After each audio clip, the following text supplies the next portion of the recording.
pero que para la oposición implica un nuevo golpe al sistema previsional. Como siempre te contamos aquí en Rosca y Casta, te acercamos todas las voces, todas las miradas, por eso ya estoy en comunicación con el diputado nacional por Córdoba de La Libertad Avanza, Luis Picat. Luis, bienvenido. Sergio Rosso te saluda aquí en Rosca y Casta. ¿Cómo estás?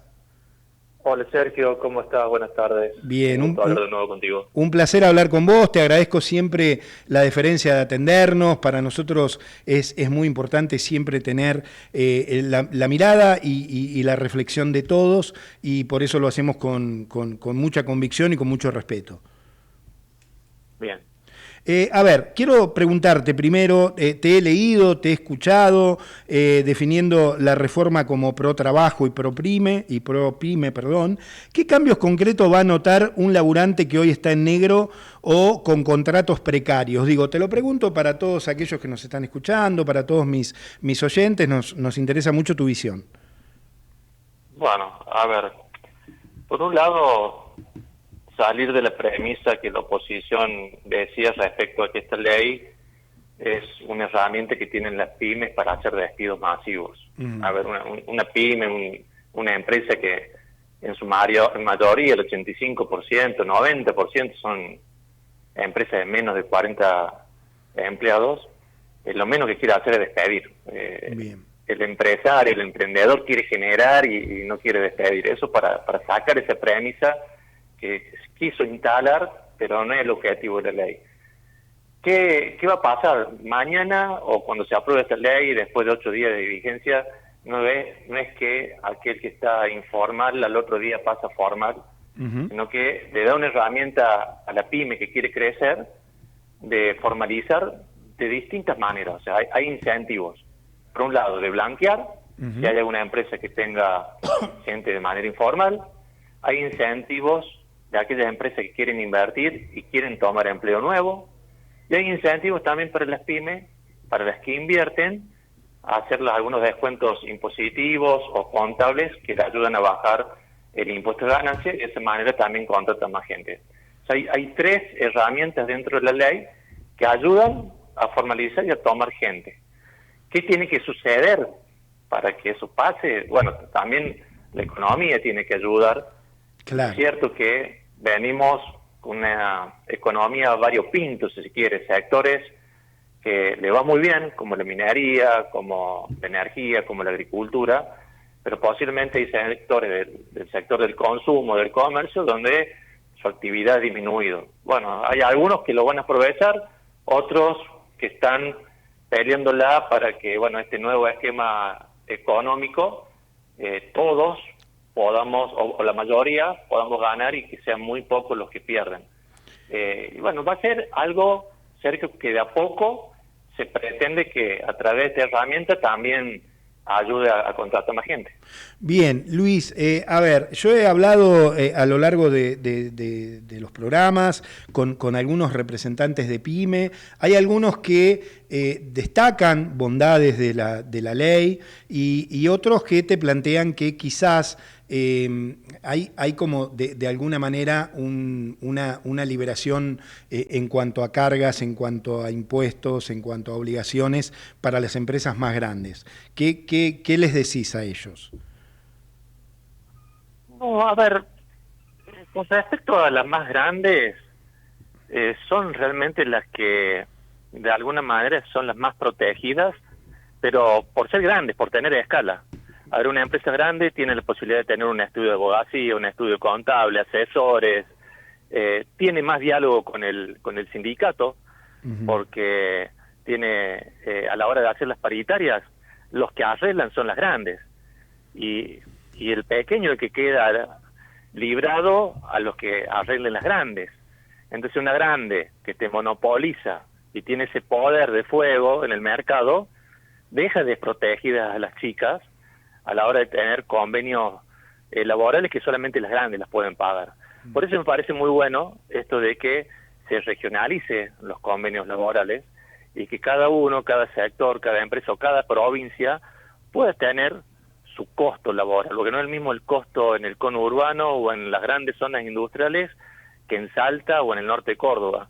Entonces, de esa manera, democratizas la paritaria y ayuda a las pymes que terminan siendo rehenes de las grandes empresas. Entonces yo veo ahí un punto favorable para las chicas. Bien, estoy hablando con el diputado nacional por Córdoba de la Libertad Avanza, Luis Picat.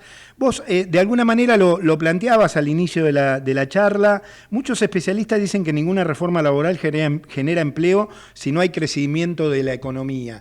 Digo, ¿cómo ves esa parte? Digo, ¿qué le dirías a quien te está escuchando? Un poquito más de paciencia, ¿ves reactivación en el corto plazo? Porque hoy daría la sensación, esta es mi opinión, que hay un tanto de recesión. Sí, a ver, primero vuelvo también al espíritu de la ley, que es erradicar o por lo menos moderar y poner en evidencia todo lo que son los juicios laborales y sobre todo los juicios que tienen que ver por accidentes, que es un mercado, Sergio, de 4.000 millones de dólares para abogados y médicos que están en algunas juntas provinciales que cobran por porcentaje, y bueno, y eso se había desmadrado, y bueno, la idea de esta modernización y de otras reformas es darle previsibilidad. O sea, nosotros estamos dando reglas claras para que la empresa y el empleo sepan cuáles son sus responsabilidades.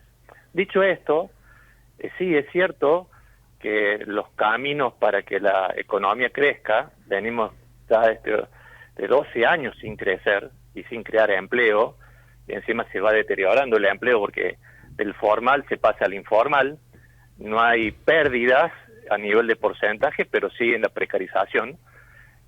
Tenemos que entender que todos los argentinos, el camino para crecer es lento. No hay muy pocos países, o capaz que uno, que es China, que tenga tasas chinas al 9% de crecimiento.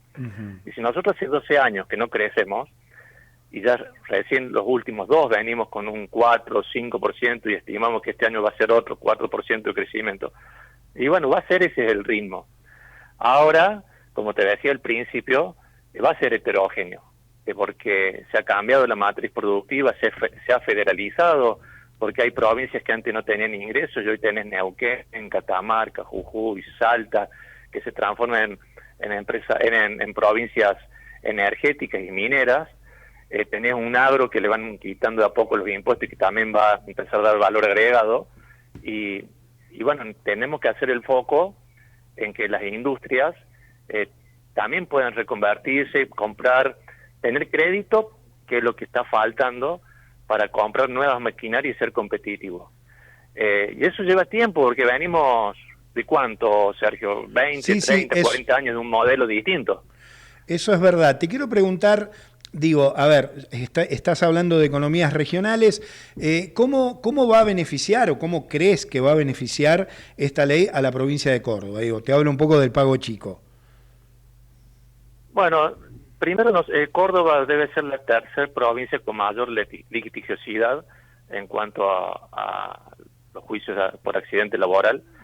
Esto va a permitir por lo menos llevar reglas claras y que el fuero laboral de la provincia cambie su manera de discutir estos juicios, y ahí, bueno, es un costo muy importante.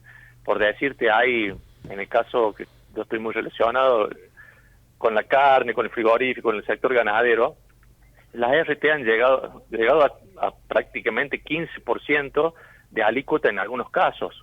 Entonces se vuelve inviable ese costo y competir contra otros frigoríficos de otras provincias. Luego, bueno, las mismas herramientas que tiene cualquier pyme en cualquier provincia las va a tener Córdoba, pero con la ley sola no basta, porque si Córdoba no baja sus costos en ingresos brutos, si las municipalidades de alguna manera se aprovechan y aumentan sus tasas municipales y no bajan sus costos de funcionamiento y se lo trasladan todas las pymes también van a elegir posiblemente otra provincia para poder de alguna manera crecer o sobrevivir.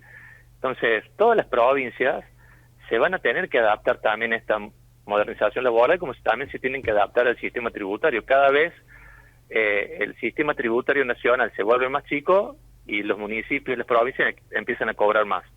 Entonces, hoy yo hablando con muchas cámaras de pyme, de comercios, están centrados su foco en tratar de bajar ingresos brutos, que es uno de los impuestos más distorsivos que tienen las provincias. Luis, a ver, vos advertiste que el 90% de la deuda de Córdoba está en dólares o indexada. La verdad que sonaría, ahora te voy a pedir que me lo expliques, sonaría como una bomba de tiempo, pero digo, teniendo en cuenta por poner el ejemplo de Córdoba, que es tu provincia, a la provincia que representás, digo, teniendo en cuenta ese margen de endeudamiento y todo esto que vos marcás de las tasas, digamos, ¿cómo haría una provincia o cómo crees vos desde tu óptica que hacen las provincias para financiarse o para autofinanciarse? Sí, el problema, Sergio, no es la financiación. Bien. Y la verdad es que tampoco el problema es si está en dólares hoy, porque al haber una baja de la inflación y un dólar estable, digamos que de acá para los próximos años uno puede prever ciertas amortizaciones en la deuda. El problema es en qué se gasta. Lamentablemente Córdoba, en este nuevo gobierno, que viene de gobiernos peronistas, pero ahora conducido por Yárzora, todos los sistemas de transparencia que había para sacar de información y datos, vienen en delay, vienen retardados y estamos con información posiblemente de hace 7, 8, 9 meses, y cuando sacan deuda no dicen a dónde va. Entonces, si va a gastos corrientes o sabiendo que han duplicado el monto de ingresos a través de los impuestos, los mismos siguen pidiendo deuda, no va dirigida a una obra. Entonces el problema es básicamente, primero, ¿a dónde va ese dinero? Y segundo, ¿cuál es la sostenibilidad de la deuda? Porque en el informe que yo explico, más o menos los últimos años, con un mes de recaudación, vos pagabas la deuda de Córdoba. Para el 2027 van a ser 3 veces más, vas a necesitar 3 meses. Y en el 2027 no sabemos cómo lo va a afrontar. Si va a haber un achicamiento del gasto o va a haber aumentos de impuestos como lo saben hacer en los últimos 20 años. Uh-huh. Y bueno, lo que quise hacer es evidenciar que tenemos un problema de amortizaciones y de compromisos para los próximos años, que lo va a tener que enfrentar no solamente este gobierno, sino los que vengan, y eso hace un presupuesto poco sustentable si no somos responsables en qué gastamos y a dónde va dirigido esa deuda, porque si esa deuda va a una obra, por ejemplo, energía, que le da a las pymes mayor potencia para que puedan producir más y generar más trabajo, bueno, vuelven impuestos y paga esa obra. Pero acá no hay ese concepto, acá hay un concepto que estoy mal financieramente y tengo que salir a buscar deuda afuera. Bien. Estoy hablando con Luis Picat, diputado nacional por Córdoba de La Libertad Avanza. Luis, ¿ves posible un escenario de reestructuración de deuda provincial con este nivel de actividad? ¿Y qué responsabilidad política le asignás al peronismo cordobés en este esquema de endeudamiento que vos estás marcando, digo? Hay alguna cuestión heredada que vos decías, pero ¿cuánto de responsabilidad del actual gobernador? Bueno, ha habido, sobre todo los años entre el 2019 y el 2023, año de pandemia, entre medio, un cambio de concepto del manejo de la deuda.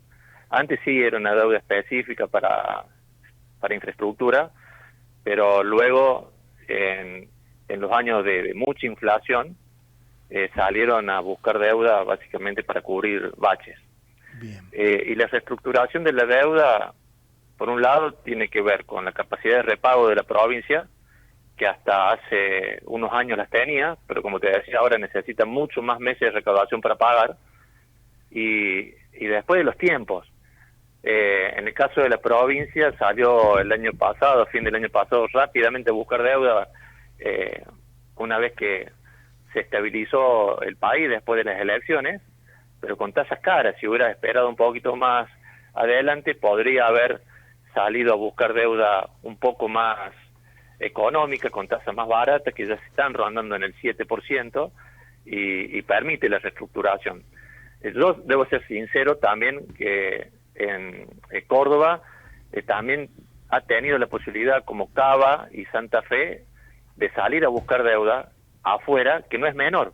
O sea, estar calificado para buscar deuda no es menor. El tema es la responsabilidad del uso y cómo se amortiza y a quién le dejas esa herencia, porque están todos tirando hacia adelante y hoy tenemos 3 ciudades, te diría 4 casi, pero 3 ciudades con conocimiento que son gobernadas por el peronismo en Córdoba, las más importantes: Córdoba, Río Cuarto, San Francisco y la misma ciudad de Córdoba. Sí. Las últimas 2 también gobernadas por Yardora, endeudadísimos para adelante, cuando la mayoría de las ciudades de Córdoba no tienen $1 de deuda.